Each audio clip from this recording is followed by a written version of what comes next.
ये अवश्य अंग्लिश गोत्रीय ब्राह्मण ही होंगे, जिनका आभामंडल ही इतने भव्य प्रकाश से सुशोभित है। वो स्वयं कितने अद्भुत होंगे।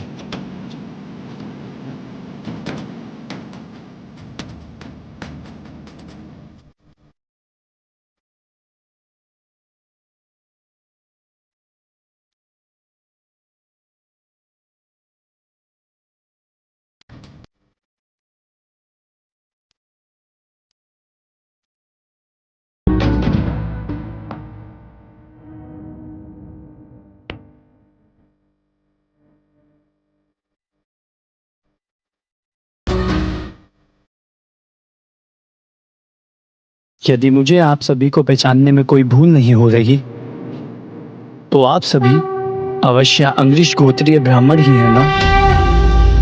इस संसार में एकमात्र आप ही हैं जिन्होंने सर्वाधिक पुण्य अर्जित किया है।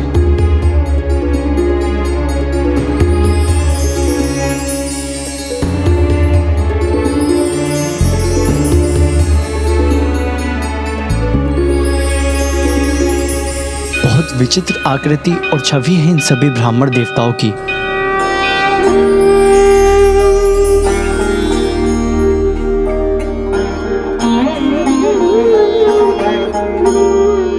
मेरा प्रणाम स्वीकार कीजिए।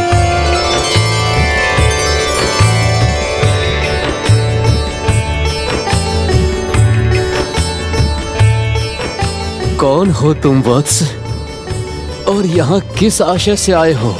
हे महात्माओं, मैं नभग हूँ, मनुश्राद्ध देव का पुत्र। मैं अपने पिता की आज्ञा से आपके यज्ञ में सहायता कर आप सभी की अनुमति से यज्ञ संपन्न होने पर उसके अवशिष्ट को अपने साथ ले जाने आया हूँ।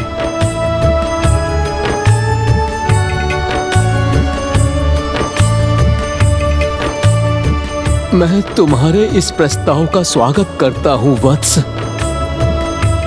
और हमारे यज्ञ के संपूर्ण होने के बाद उसका अवशिष्ट ले जाने की अनुमति देता हूँ।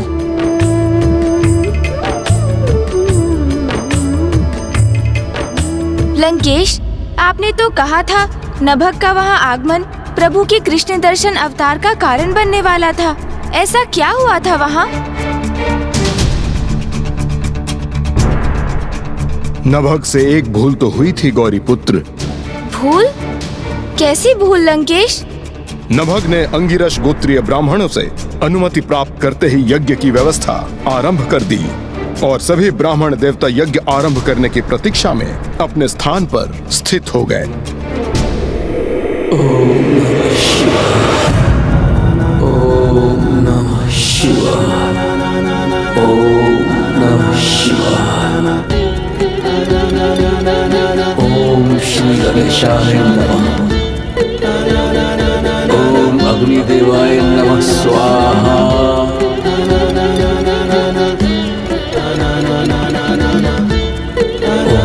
नमः शिवाय, ओम नमः शिवाय।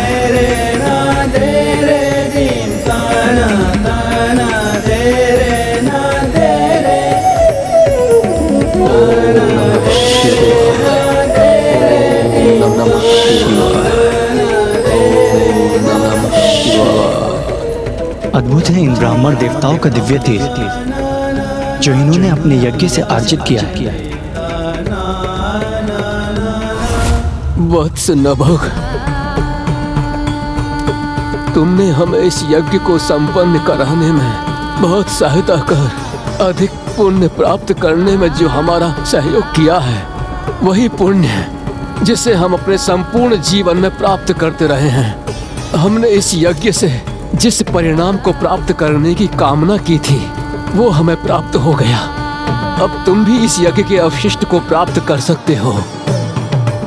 लंकेश, इस संपूर्ण घटनाक्रम में नभग से कोई भूल कहाँ हुई?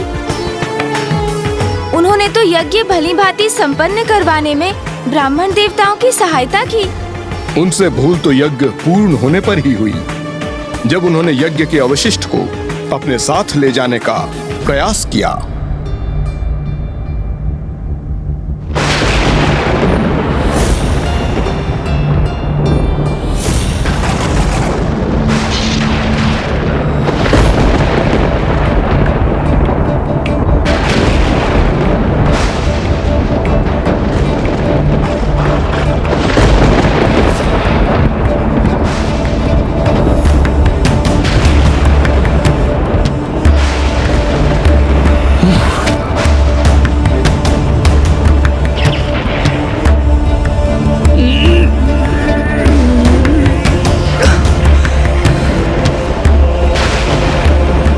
ये क्या हो रहा है?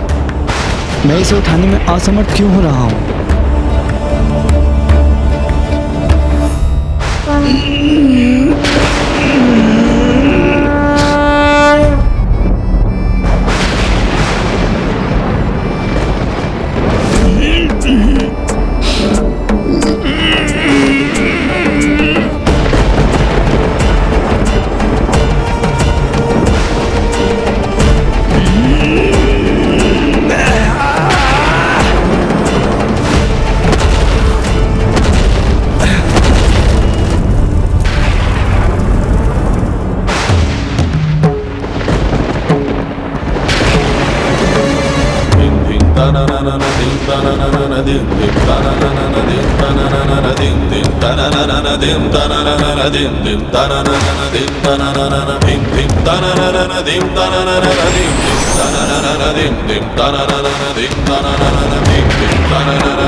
हे महादेव के श्री कृष्ण दर्शन अवतार, प्रभु हमारा प्रणाम स्वीकार कीजिए।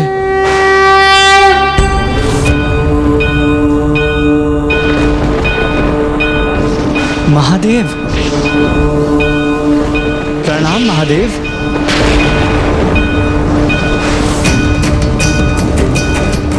नभाग, तुमने यज्ञ के अवशेष को अपने साथ ले जाने का दुस्साहस कैसे किया? ज्ञात नहीं है तुम्हें कि यज्ञ के अवशिष्ट पर मेरा अर्थात रुद्र का अधिकार होता है। आपके प्रति दोष करने का मैं दुस्साहस कैसे कर सकता हूँ? मैं तो ये अवशिष्ट महान अंग्रेज गोत्रीय ब्राह्मणों की अनुमति से ले जा रहा था, जिससे मेरा और मेरे पिता का जीवन यापन संभव हो सके। जो उनका है ही नहीं, उसे तुम्हें कैसे प्रदान कर सकते हो महान ब्राह्मण? क्योंकि प्रजापति दक्ष ने यज्ञ के अवशिष्ट पर मेरा अधिकार स्थापित किया है। क्षमा करें प्रभु, यज्ञ के अवशिष्ट पर आपका अधिकार है, अर्थात प्रभु रुद्र का अधिकार है, परंतु आज से पूर्व इसे कोई भी अपने साथ नहीं ले जाता था, इसलिए हमने नभक को इसे अपने साथ ले जाने की अनुमति प्रदान कर दी। हमें क्षमा करें प्रभु। हे महाप्रभु, इसमें ब्राह्मण देवताओं का ही नहीं, एकमात्र मेरा दोष है। किंतु अवशिष्ट की मांग तो मैंने ही की थी। हे परमेश्वर, हे देवों के देव, हे पशुपतिनाथ, यज्ञ के अवशिष्ट पर ही नहीं अपितु संसार के कण कण में आप उपस्थित हैं। इसलिए इस ब्रह्मांड में जो भी दिखाई देता है या जो भी अदृश्य है, वो सभी आप ही का तो अंश है। इसलिए समस्त ब्रह्मांड में जो कुछ भी है, उस सभी पे आप ही का तो अधिकार है। तो यदि ऐसा है तो मनुष्य यज्ञ के माध्यम से मुझे वो क्यों अर्पित करते हैं जो सब कुछ मेरा है? फल, फूल आदि सामग्री समर्पित कर ऐसा क्यों मान बैठते हैं कि उन्होंने मुझे कुछ अपना ही अर्पित किया है? हे प्रभु, जिस प्रकार एक माँ अपने बालक को गुड़ प्रदान करती है और बालक उस गुड़ को अपने मुख से निकालकर अपनी माँ को खिलाने लगता है, तब माँ उसे अपने बालक के स्नेह के रूप में स्वीकार कर लेती है। उसी प्रकार जगत में जितने भी धार्मिक व्यक्ति श्रद्धा और निष्ठा से प्राप्त किए हुए वस्तु हम आप पर न्योछावर करते हैं। हे जगत पिता, जो कुछ भी दिया है वो आपने ही दिया है। मैं भला कौन होता हूँ स्वयं ये सब प्राप्त करने वाला, जो आपकी इच्छा के बिना यज्ञ का अवशिष्ट ले जाता। मेरा शरीर, मेरी आत्मा, मेरे कर्म आपके ही तो हैं, मेरे पुण्य भी तो आपके ही हैं। मैं पूर्ण रूप से आपका ही तो हूँ। जब आप स्वयं मेरे साथ हैं तो भला मुझे और क्या चाहिए?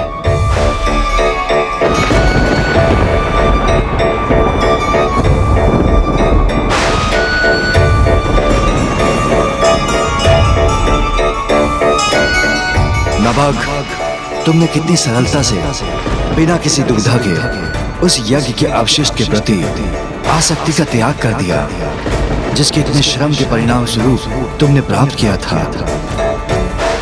और तुम्हारे ही समान सभी को यह सदा स्मरण रखना चाहिए कि जब कोई मनुष्य किसी वस्तु पर अपना ही पूर्ण रूप से अधिकार मान लेता है, तब उसे सत्य का बोध कराने हेतु भगवान स्वयं उससे छीनने के लिए विवश हो जाते हैं।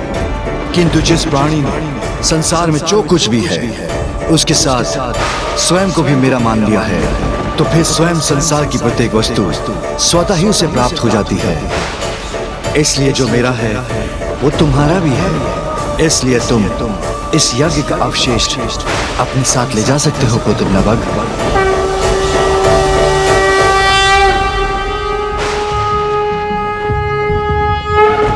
प्रभु, नभग को आपने वो प्रदान किया जो उसे चाहिए था, किंतु हमारे ऊपर भी अपनी कृपा दृष्टि डाली है प्रभु। हम दीर्घ काल से जिसकी कामना कर रहे हैं उसकी हमें प्राप्ति क्यों नहीं हुई? हमें मुक्ति क्यों नहीं मिल रही प्रभु? हमारी वृद्ध अवस्था की इस चरम अवस्था में भी हमारी आयु समाप्त क्यों नहीं हो रही है प्रभु? आपको तो अपने प्रश्न का उत्तर नभग के उदाहरण से ही प्राप्त होना चाहिए, किंतु अभी भी आपको ये ज्ञात नहीं हुआ कि आपसे कहाँ भूल हुई है। तो फिर आपकी जिज्ञासा पुत्र नभग ही शांत करेंगे।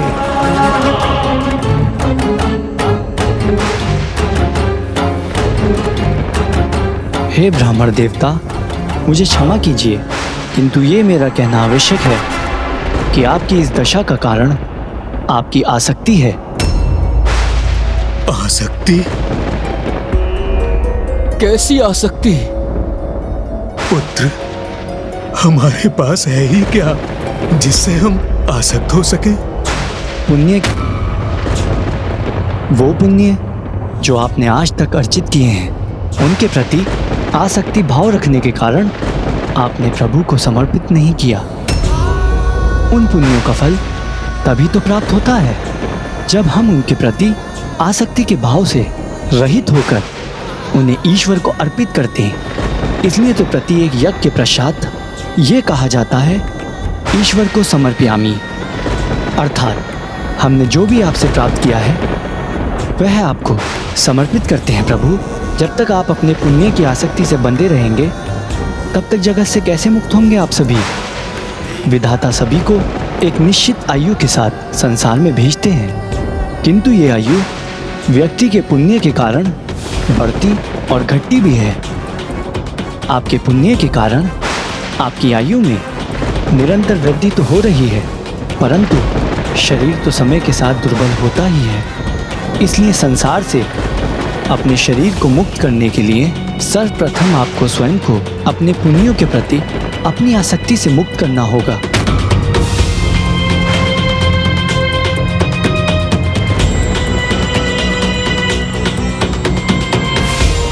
हे प्रभु, नभग ने अपने शब्दों से हमारे ज्ञान चक्षु खोल दिए हैं।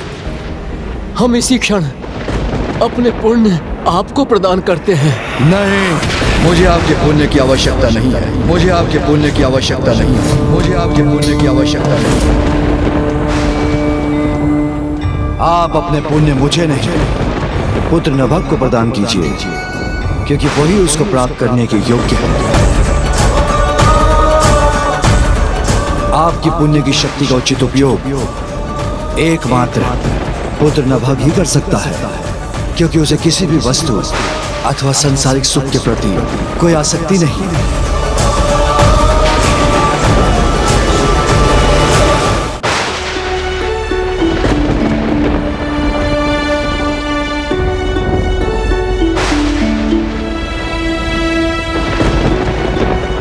हम अपने सभी पुण्य नभग को प्रदान करते हैं।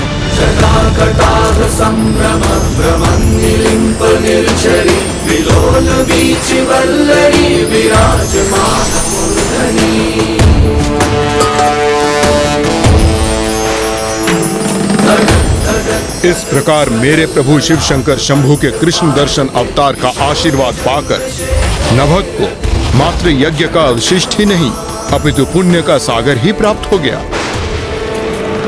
इस पुण्य के प्रति भी उनकी कोई आसक्ति नहीं थी।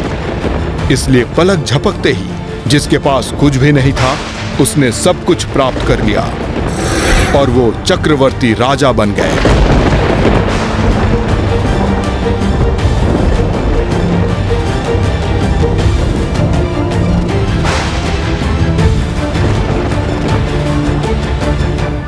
कल्याण हो।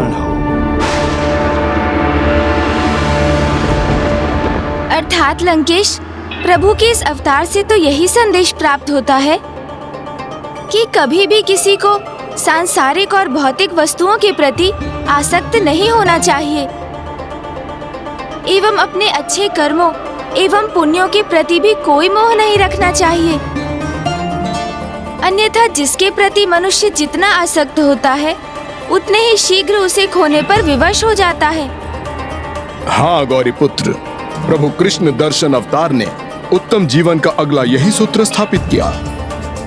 आसक्ति दुर्गति के पथ पर ले जाती है और आसक्ति विहीन होने से ही प्रकृति का पथ प्रशस्त होता है।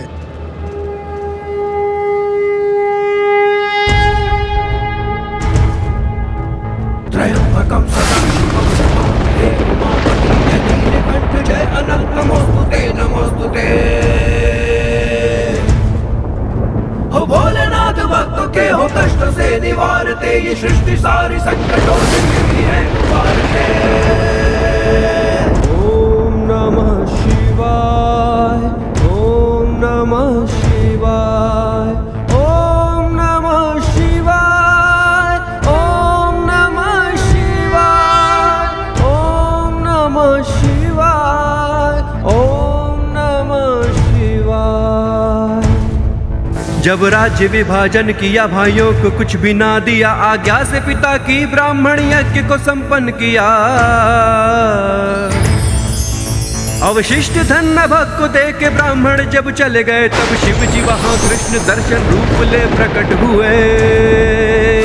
ओम नमः शिवाय, ओम नमः शिवाय, ओम नमः शिवाय, ओम नमः शिवाय।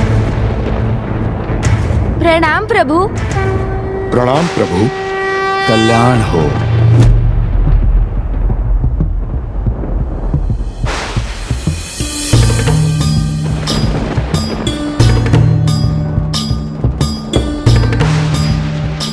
लंकेश, तुम्हारे हाथों में किसका आत्मलिंग है? वो प्रभु। बताओ लंकेश, किसका है ये आत्मलिंग?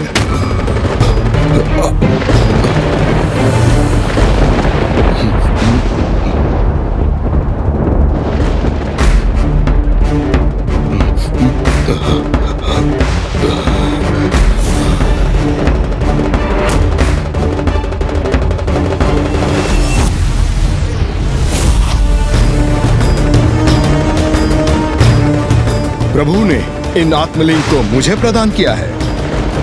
अपनी तपस्या से मैंने इन्हें अर्जित किया है, इसलिए ये मेरे हैं। हाँ प्रभु, ये मेरे ही हैं। अनेकों बाधाएं आई मेरे मार्ग में, किंतु मैंने इन्हें नहीं खोया। ये मेरे हैं, मेरे प्रभु। इन्होंने स्वयं आसक्ति पर आधारित प्रभु के अवतार की कथा सुनाई है, फिर भी प्रभु की आत्मलिंग के प्रति अपनी ही आसक्ति से मुक्त नहीं हो पा रहे हैं। ये तो ज्ञात है ना आपको कि आसक्ति से ही दुर्गति है।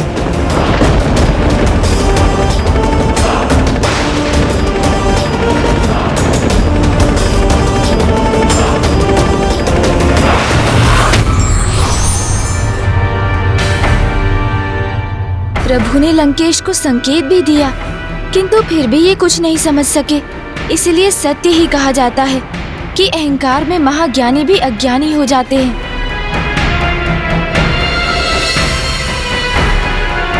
गौरीपुत्र, हमारे पास यहाँ रुकने का समय नहीं है।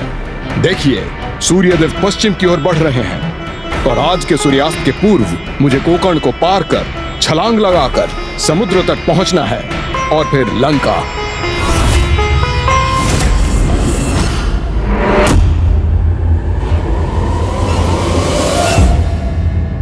अब मेरे पास बहुत कम समय शेष है, तो अब मुझे अधिक जल प्रदान करना होगा इन्हें, तभी मेरी योजना सफल हो सकेगी।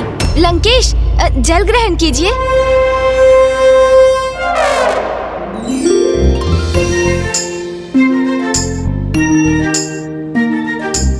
लंकेश, शीघ्र आपको महासागर पार करना होगा, इसलिए जितना जल ग्रहण कर सकते हैं कर लीजिए, जिससे आप में ऊर्जा बनी रहे और प्रभु के आत्मलिंग को जहाँ पहुँचना चाहिए वो वहाँ पहुँच सकें।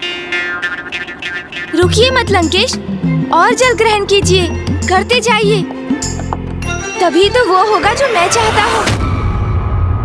क्या क्या चाहते हैं आप गौरी पुत्र? ओह, ये तो कदाचित बहुत बड़ी भूल हो गई मुझसे।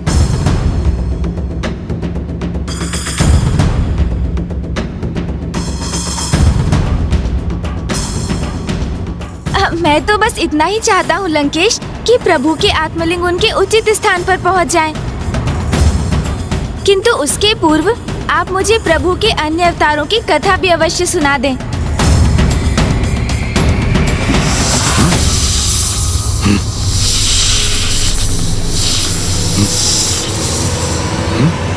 ये स्वर कैसा?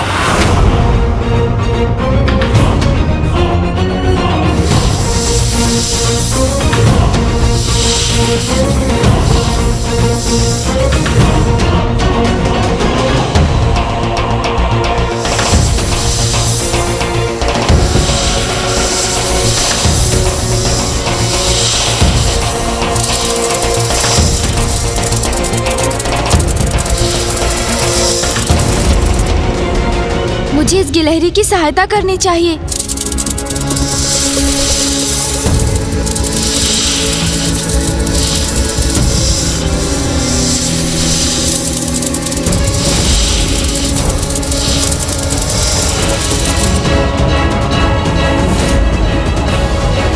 हे प्रभु महादेव, मेरी रक्षा कीजिए। हे प्रभु महादेव, मेरी रक्षा कीजिए। हे प्रभु महादेव, मेरी रक्षा कीजिए।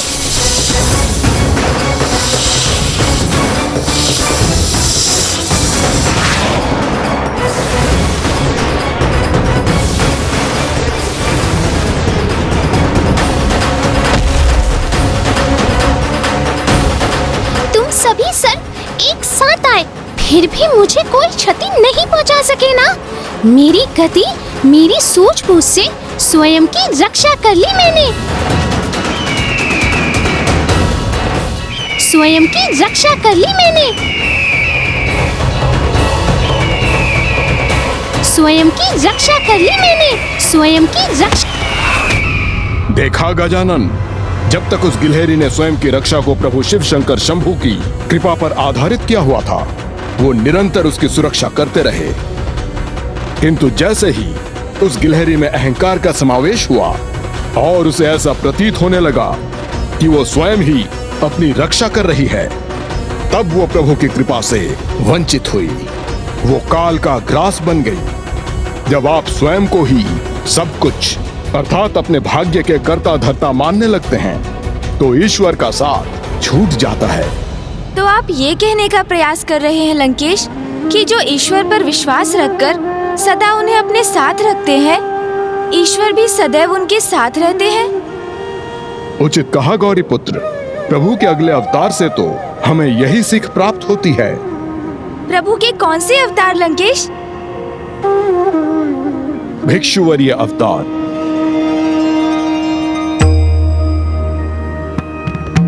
मैं प्रभु के इन अवतार की कथा सुनने के लिए अति उत्सुक हूँ। लीजिए लंकेश, जल से अपना कंठ तर कर लीजिए और फिर प्रारंभ कीजिए उनकी कथा।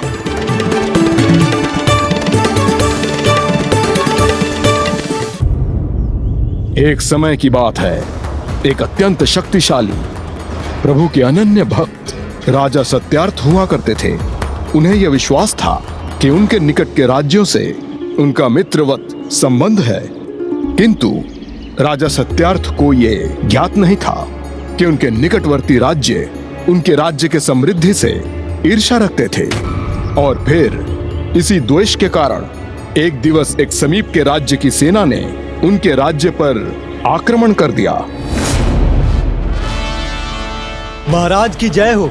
शत्रु सेना सीमा पर है। युद्ध आरंभ होने जा रहा है।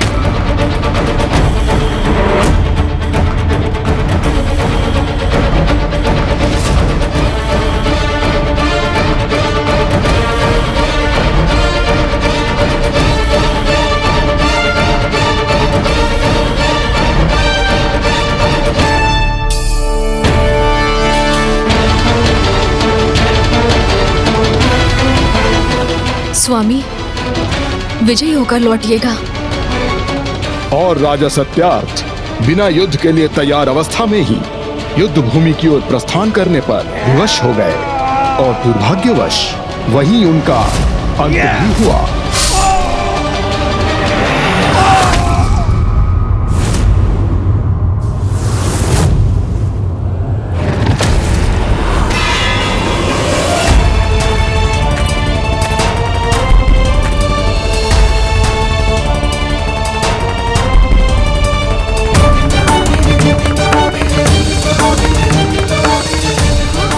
और उनकी गर्भवती रानी को अपना राजभवन त्याग कर वनवास करने पर विवश होना पड़ा। किसी प्रकार रानी वहीं वन में छिपी रही और फिर उन्होंने उसी दीनहीन अवस्था में शीघ्र ही एक पुत्र को भी जन्म दिया।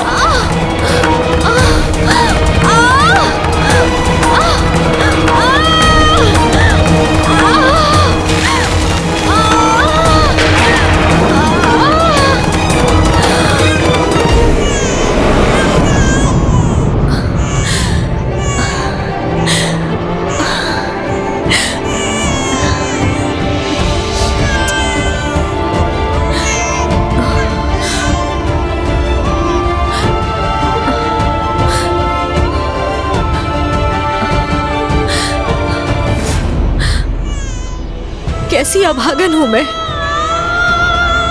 अपने स्वामी को खोने का दुख भोग रही हूं और अब इस राजमहल के स्थान पर अपने पुत्र को इस निर्जन वन में जन्म देने पर विवश हुई हूं मैं। किंतु ये तो प्रभु महादेव की ही कृपा है कि इतना सब होने के उपरांत भी तुम मेरी बाहों में सुरक्षित हो मेरे पुत्र। प्रभु की कृपा के बिना ये कदापि संभव नहीं था।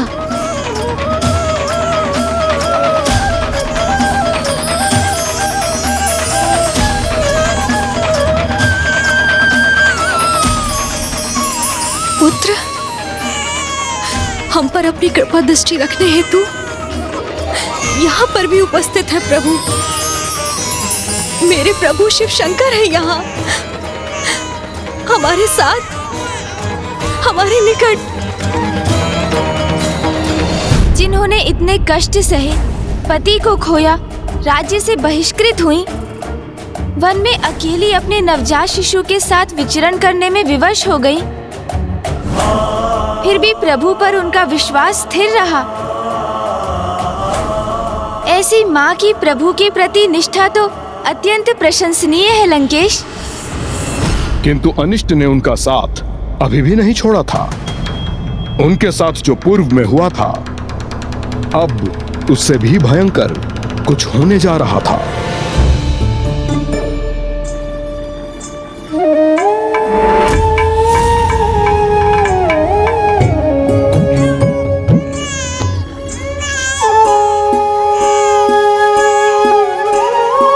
देखो पुत्र, अब तुम्हारे पिता तो नहीं, किंतु तुम उनके अभाव से कभी प्रभावित मत होना। सदा जगत पिता महादेव में विश्वास रखना, प्रभु भोलेनाथ में आस्था रखना, क्योंकि अब वो ही तो तुम्हारे पिता हैं। वो सदा तुम्हारी रक्षा करेंगे। पुत्र, अब हम तुम मिलकर प्रभु महादेव की आराधना करेंगे, किंतु उसके पूर्व तुम्हारी माँ को स्नान करना होगा।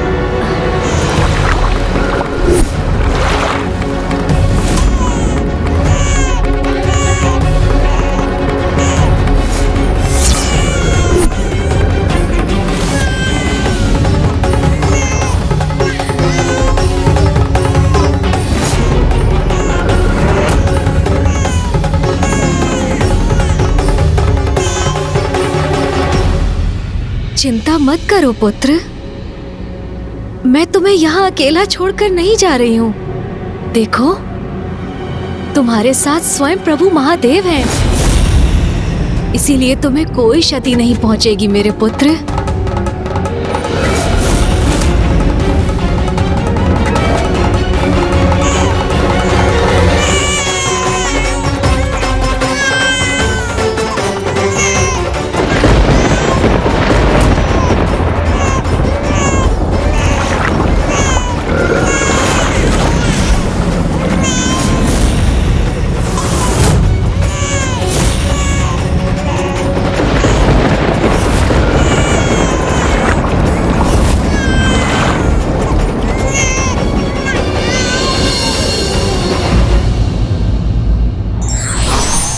व्यक्ति को सांसारिक वस्तुओं के प्रति आसक्ति नहीं रखनी चाहिए, क्योंकि आसक्ति से मुक्त होकर ही मनुष्य ईश्वर के समीप हो सकता है।